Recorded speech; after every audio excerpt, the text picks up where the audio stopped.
One of the interesting things I thought well before the acquisition of the submarines is the fact that we're effectively going to have them based in Western Australia. There will be American and British submarines based there.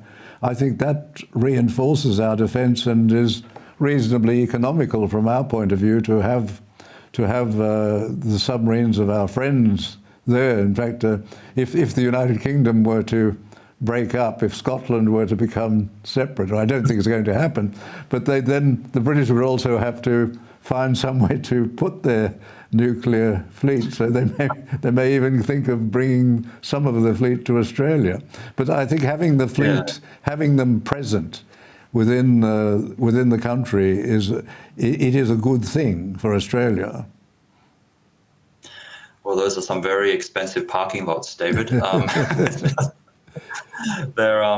I think from the perspective of the Chinese Communist Party leadership, I can say that they are terrified and actually very wary of AUKUS. So I think listeners can take that into account. Why is AUKUS something they fear or something they're genuinely afraid of? And why did they make so much noise in opposition of it? I think sometimes when we discuss AUKUS, we look too much at our own flaws in how we can implement it. I'm speaking from the Australian perspective. We are like, well, Australia, we don't have the people for it, we don't have the timelines, we don't have the money. But look at the reaction from the Chinese Communist Party. They fear it for a specific reason. And I think, my observation is Beijing does not like people standing up for it, standing up against it. And it doesn't like governments standing up against it, particularly governments like Australia, the country with only 25 million people. They don't like seeing that. So that's something worth noting. Always look at how Beijing reacts to something and just think about, why they're reacting that way. And it was interesting that Mr. Keating came out very quickly to condemn AUKUS. I'm not suggesting he's doing this at the request of the Chinese, but he seems to be presenting very much the Chinese Communist view in these matters. One of the problems, or one of the dangers to me, seems to be the remainder of the current president's term. Will there be a temptation, if they were going to move, if the communists were going to move on Taiwan, would they be seeing the current president as perhaps weak in this regard? Would they would obviously be well informed about the information that is coming out in the House committees about the transactions carried on by the Biden family in relation to Chinese corporations. Would they see the current president as to an extent compromised, and would they, if they were thinking of doing something fierce in relation to Taiwan, would there be a temptation for Xi to move during the remainder of the current president's term, do you think, Daniel?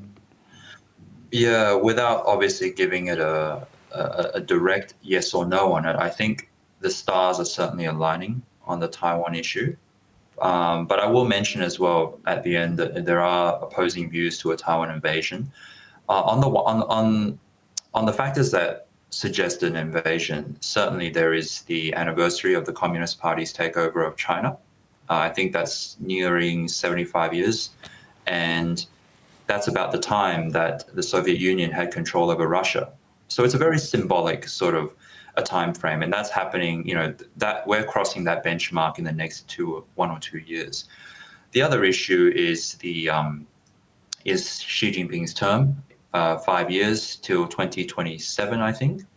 So there's a 5-year window where Xi has to reassert his authority. And Xi is obviously dealing with a lot of issues internally in China. The economy is tanking. There's a demographic problem. There's not a lot of young people, a lot more older people. There's a lot of emigration from China as well. So the upper rungs of Chinese society are leaving the country, bringing with them their wealth, going to countries like the US, Australia, Canada, and the UK, and Southeast Asia as well. So Xi Jinping has a lot on his mind, and within his framework, he may consider an invasion of Taiwan as a way to galvanize the population. But on the other hand, there are a lot of voices that say that because of all these problems, the Chinese Communist Party may not have the strength to actually invade China. Invade Taiwan, sorry. Yes.